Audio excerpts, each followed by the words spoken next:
Let's pull that up and talk about how dark and evil this stuff gets. We have this story from Fox News. Project Veritas's James O'Keefe speaks out after FBI raided home. This is an attack on the First Amendment. O'Keefe told Fox News' Sean Hannity that he was in a state of shock as FBI agents searched his apartment. Apparently, he's partially clothed. He says, I wake up to a pre-dawn raid, banging on my door. I went to my door to answer the door, and there were 10 FBI agents with a battering ram, white blinding lights. They turned me around, handcuffed me, threw me against the hallway. I was partially clothed in front of my neighbors. They confiscated my phone. They raided my apartment. On my phone were many of my reporters' notes, a lot of my sources unrelated to the story, and a lot of confidential donor information to our news organization.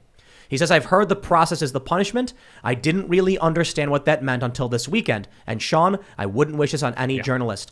James O'Keefe does a really, really great job. Regardless of what you think about his politics, he is a guy who posts videos of people saying things. He does undercover reporting, and you might not like it, but that's all he does. For the FBI to go after him, we can truly see the depravity and the evil that is in the establishment. Not just that, Tim. I mean, in that interview, James O'Keefe detailed specifically how they were given this diary. They decided not to run with the story, and they handed it over to the authorities, and then he got raided. So what in the world is the FBI doing when they're allegedly going after this diary that was already handed over to the police? This is clear intimidation. This is clear trying to scare the crap out of independent journalists who are actually doing real muckraking journalism. But look what happens. The FBI, white on rice on James O'Keefe, Larry Nassar, Jeffrey Epstein, Harvey Weinstein, years ignoring the victims, ignoring children, ignoring women that were hurt in unspeakable ways that we can't even mention here. And 30 years, Jeffrey Epstein was able to do whatever he wanted with the FBI looking the other way. And now, now let's talk about James. And let's talk about how the establishment media apparatus handles these stories. How did we find out about Epstein? It was James O'Keefe publishing leaked video of an ABC News reporter saying she had evidence and testimony on Epstein, and it was scuttled away by the media organizations. And it was James O'Keefe who did the hard work to break that story. And who's getting raided by the FBI? James O'Keefe. Who was ignored by the FBI? Epstein. The victims, his victims, is crooked. We're talking about thousands of children here. We're talking about the FBI broke into his safe where they had prominent people and politicians' names with videotapes. The FBI still has this in his possession. Epstein was hanging out with Bill Gates, was hanging out with billionaires, Bill Clinton, Kevin Spacey, all the biggest names in politics. He was hanging out. He had surveillance systems inside of his homes in almost every room. And the FBI has in their possession all of the tapes, all of the videos of very prominent people in compromising ways. Why haven't they done anything with that? Can I just say the other thing about this whole story, the O'Keefe raid, that I think is just so unbelievably kind of tawdry, is the way that, obviously the reason they're doing it is because it's to do with Biden and his family and the diary of the daughter and so on. It's so kind of third banana republic, the president, kind of his family, there's an issue, there's a story, and it's already been published, and then they send the cops to harass the journalist. I mean, it just feels like, and again, evil. This is exactly the opposite of, they constantly say, oh, well, Trump undermining democratic norms. How many times have you heard all that stuff? I mean, what is this? Where you send the FBI in because the boss's daughter's been involved in something. I mean, it's just so embarrassing. I think it's more evidence that the establishment is crooked. That it protects itself. Well, these are desperate actions by desperate people who are trying to hit anyone criticizing them. And when we look at Project Veritas, they have been releasing an onslaught of counter-narrative, whistleblowing information and documents and videos that have exposed a lot of the bull crap in our entire establishment, in our entire system. This is retribution. This is payback. This is them hitting the nail that stood up because they're a hammer. And once you're a hammer, the only thing you do is you look for nails. And everyone who speaks out against them, everyone who criticizes them, it's a nail. That's the larger messaging that we're getting from this larger raid. They want you afraid. They want to show you they're in power and that you should not speak out against them. But the opposite should be happening here. James O'Keefe was told, hey, this is an ongoing investigation. Don't even tell anyone this happened. Yeah. He went on Sean Hannity just a couple hours ago last night and broke the whole story wide open and talked about the details here that are extremely important. But it's an interesting theme. I mean, you see it with the Rittenhouse story with this. And actually, the other one I'd add to that list is what they did, that disgusting letter And calling parents domestic terrorists, from the National Right. School Board Association, which then, within days, the Justice Department endorsed and said, yeah, we're going to put the FBI onto parents protesting at their kids' schools. There's absolutely no legal justification. That's totally, say it's unconstitutional. It's got no business with the federal government.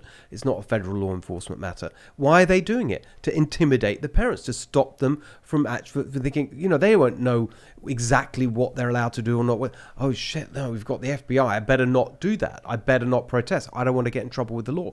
Completely, it's despicable, actually. Yeah, they're trying to stop Project Veritas. They don't want James O'Keefe doing the work that he's doing, because I will stress probably one of the most important points that can ever be said. We learned the Epstein story broke, the arrests occurred.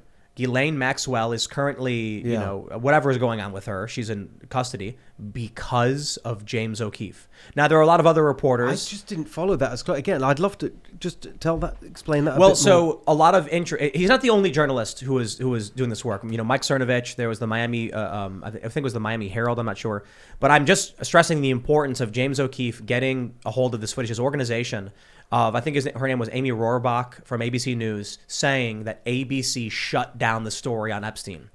That lit a spark over this story. It ignited the story. Everyone starts talking about it. Again, not just James O'Keefe. A lot of the core investigative documents were released because of the work of Mike Cernovich and this other reporter out of Florida. Cernovich, Miami Herald, even the Daily Mail, surprisingly, they were on it and actually talking about this in a fair and honest way. And even the Daily Beast. There's a lot to criticize them, but when it comes to this reporting, they were doing a lot of good stuff. But I want to stress the importance of what James O'Keefe did in publishing that evidence from a major news organization, withholding facts, withholding testimony. And now the FBI, who ignored Epstein for decades, is going after James O'Keefe. James O'Keefe, what he's doing journalism. Epstein, yeah, we know what he was doing. And who does the FBI target? Yeah, they'll go find a garage pull rope at NASCAR, but they'll ignore the riots throughout the country. They'll target the journalists. This is why I tell these Back to Blue people, the law enforcement will kick your teeth in 2 seconds if they're told to do it. Michael Malice goes a bit further in his assessment of the police, saying that there's nothing, I don't know the exact quote he says, but there's nothing, so egregious a police officer wouldn't do it if instructed, up and including executing children.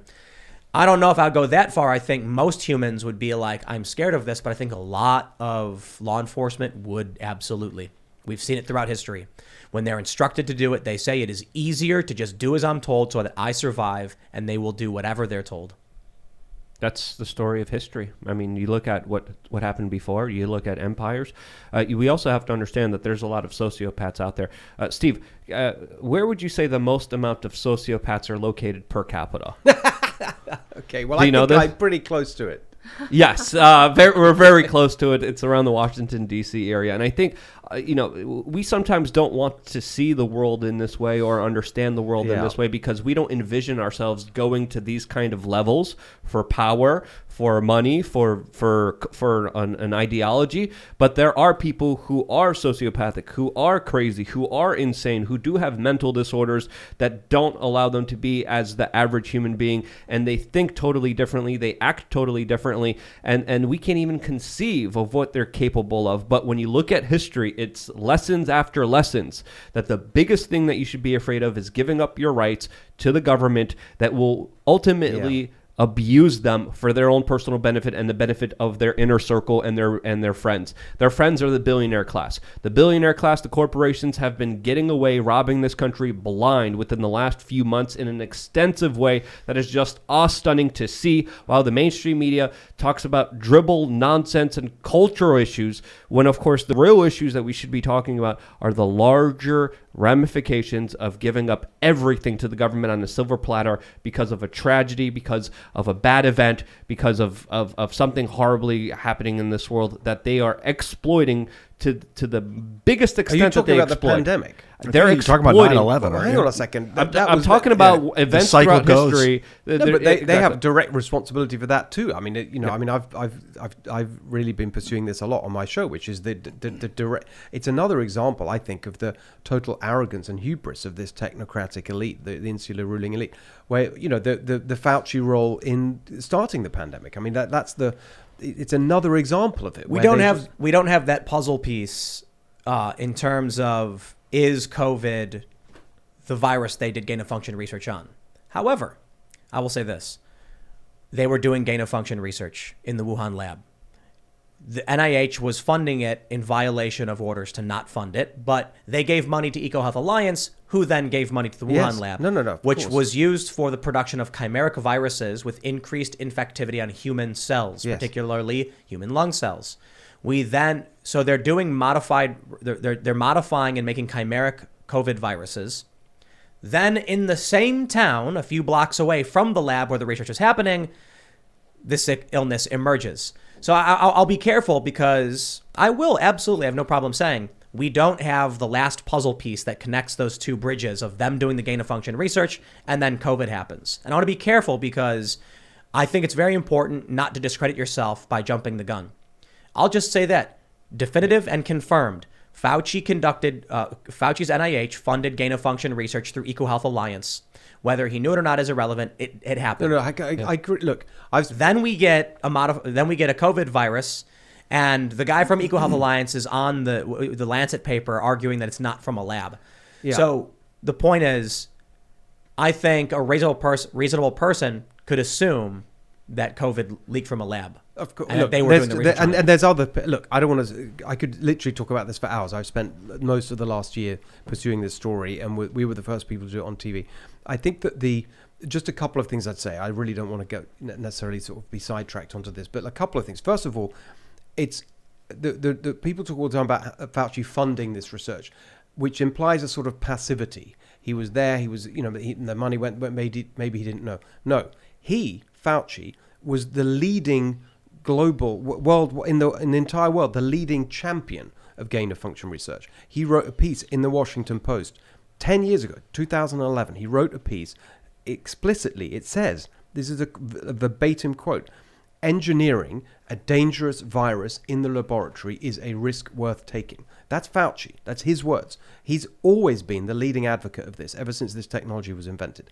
So this is not like him just funding it passively. He commissioned this research. He commissioned it. Yeah. And that's one thing important in terms of the kind of accountability here. It's important to have that piece. The second thing I'd say, I completely agree with you. We don't know for sure, and I've never said that.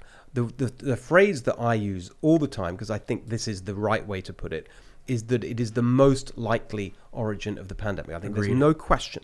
And one of the other things to add to that is the alternative explanation that this was a naturally occurring virus is completely implausible. There's no evidence been found at all for the natural explanation. They've tested, 80,000 animals? They haven't found an animal host. The theory, one thing we do know is that the virus on which they were working, because this is specified in the papers that have been published, is a virus that originated in the cave in Yunnan, 1,000 miles away, and so of which the workers died.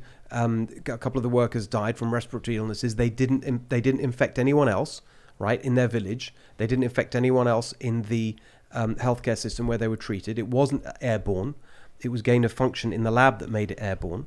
The original virus that they're working on. The theory you have to believe, if you're going to believe the lab origin, is that somehow this virus made its way 1,000 miles with no other animal host to the one place in the entire world where they were already working on viruses that were an exact match for the virus we have. It's so implausible. Yeah. Yes, we don't know for sure. That's why I try to be careful and say, like, there's the one puzzle piece missing where we can definitively say, here's what happened. I'm very glad you made that clear. I totally agree, and I've never said for sure. I've always said most likely, and I think that's the truth. But there's an extensive, abundant amount of circumstantial evidence. We don't have the smoking gun, but it's there. It's also important to point out that Dr. Fauci was, as you correctly said, championing gain of function, while there was also a big scientific community that was saying it's pointless, it's reckless, and it's extremely dangerous to do so. People should look into the Cambridge group, which was set up in 2014, I believe. There was and even- read what yeah. they wrote about this at the time. Exactly. There was even U.S. State Department cables saying that this lab is dangerous. They're not running the right safety protocols,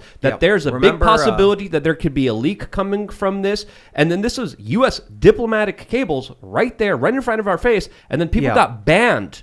there's Zero two Hedge things. got banned on Remember- Twitter for even talking about this. Remember when that paper was published by the University of South China in Beijing, I think it was, that said researchers at the Wuhan lab had been bitten by bats and peed on, and that this caused the virus to leak. And then like 2 weeks later, they're like, we're retracting this paper. It's There's so much of the that. Chinese Communist also Party the is other, not happy hang on a with it. second. The other thing is the woman who ran that who The bat lady. Yes, the the bat woman lady. who ran the lab, when she heard about the pandemic, she said on the record, the first thing I thought of was this: did this come from our lab? Yeah. Fauci Her said the same immediate thing. reaction. In the leaked emails, Fauci asked, I think he asked EcoHealth Alliance, is this one of ours? Yeah, and it wasn't just Fauci financing and funneling money to this laboratory. course. It was also the U.S. Pentagon that was sending money, and a lot of this research. Is that confirmed? Because I remember they requested No, money no, from DARPA. They that never DARPA, got. that's actually another piece of evidence. Yes. That in 2018, when EcoHealth Alliance went to DARPA, and they specifically, if you look at that paper, it's fascinating because the two distinctive features of the pandemic virus are the furin cleavage site and the way it attaches to the ACE2 receptors. Those are the specific that make it distinctive Right. and much more transmissible. That's the work that they they were trying to- asked for yep. money to do in 2018. And DARPA said, no, we can't give you this money because Yeah. it's against the ban on Yeah. gain of function. Well- The other thing I just want to say, because people make this point a lot, and you mentioned correctly that there was the ban in place. And then some people say, but Trump lifted the ban. And that's partly true, but the whole story is this. So in 2014, the Obama administration did put in place a ban on gain-of-function research, including the recommendation that exists no new projects anywhere in the world, and a recommendation that existing projects be stopped. In 2017, when Trump came in, they did lift the ban, but they didn't just create a free-for-all. They replaced it with a different regulatory process, which said if you are thinking of doing this kind of research, then it wasn't a complete ban. You have to go through a process, including an assessment by an independent group outside of NIH, run by HHS, and it has to go through this review process. And both of those were rules that Fauci evaded, and that's, I think, the interesting thing here. I don't think we'll ever prove. Right. Because the Chinese have destroyed so much evidence and so on. What I think we can prove is that Fauci deliberately evaded the rules that were in place twice: the Obama administration rules and the Trump administration rules. And that is, I don't know what you want to call it. It's not illegal, but it's Malfeasance? professional misconduct or whatever. And so that is where I think we should focus in terms of, because I think you can absolutely prove that. And then they took the research to China, where they were able to do whatever they wanted, however they wanted, as long as they regulations. showed to the Chinese government what they were doing. And the Chinese government was looking at it from the very top. They were seeing everything, and it was extremely dangerous. Thanks for checking out this segment from the Timcast IRL podcast. If you want to watch live, you can check out this channel Monday through Friday at 8 p.m.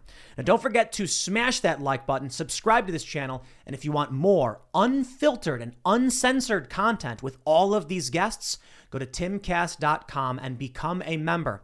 All of these guests you know and love in exclusive segments on our website where we are unrestricted in what we talk about, so you'll definitely not want to miss it. Thanks for hanging out. We'll see you all next time.